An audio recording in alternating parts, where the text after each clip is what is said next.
Hi friends. நம்ம ஹெலிகோனியால ஒவ்வொரு நாளா ஒவ்வொரு வீடியோ போட்டுட்ருக்கோம். இன்னைக்கு நம்ம பார்க்க போறது என்னன்னா, ஹெலிகோனியா வெள்ளரிச்சரா ஹைபிரிட். வெள்ளரிச்சராவை பொறுத்தளவுல 7 அடி ஹைட்ல இந்த பிளான்ட் வரும். அதுவும் இல்லாம ஃப்ளவர் கொஞ்சம் அட்ராக்டிவா இருக்கும். இதுதான் ஃப்ளவரு. நீங்க பார்க்கும்போது இந்த ஃப்ளவர் என்னடா இப்படி இருக்குன்னு நினைப்பீங்க. ஆனா, இந்த ஃப்ளவர்ல ஒரு டிஃபரன்ஸ் இருக்கு. என்னன்னா, இந்த ஃப்ளவர நீங்க உத்து பார்த்தா தான் தெரியும். அதுக்கு டிஃபரன்ஸ் என்னன்னா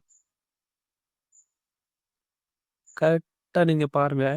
இதுல வந்து ஸ்பான்ஜா இருக்கும். இது ஃபுல்லும் ஸ்பான்ஜ். இந்த இது வந்து இந்த ஃப்ளவர்ல ஃபுல்லுமே ஸ்பான்ஜா இருக்கும். பாக்கிறதுக்கு கொஞ்சம் அட்ராக்டிவா வேற இருக்கும். இதுல வந்து 3 வெரைட்டி இருக்கு.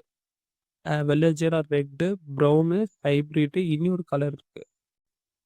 வெள்ளரிஜரா வந்து ஃப்ளவரிங் வந்துன்னா இந்த பிளான்ட்ஸ்ல வந்து 2 இல்லாட்டா 3 வீக் வந்து இந்த பிளான்ட்ஸ்ல இருக்கும்.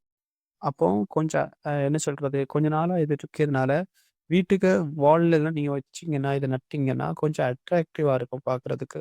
ஏன்னா இது 2 வீக், 3 வீக் இருக்கும்போது, பார்க்கறதுக்கே நல்லாருக்கும். அதுவும் இல்லாம இதுல ஸ்பான்ஜ் இருக்கனால, அது வந்து நம்மளே அறியாம அத தொட்டு பார்க்க தோணும். பார்க்கறதுக்கே நல்லாருக்கும். அடுத்தது ஹெலிகோனியாவா நம்ம நட்டுட்டு, ஹெலிகோனியா மிக்ஸடா நம்ம நட்டுருக்கோம். ஆனா, நம்மளால ஹெலிகோனியாவ கண்டுபிடிக்க முடியல. என்ன ஃப்ளவரு? அது என்னன்னு கண்டுபிடிக்க முடியலன்னா, வெள்ளரிச்சேரால வந்து அந்த லீஃப் வந்து அ ரெட் கலர்ல இருக்கும் அந்த ஸ்டெம்பு. அதுவும் இல்லாம வெள்ளரிச்சேரால வந்து அந்த ரைசோமும் ரெட் கலர்ல இருக்கும்.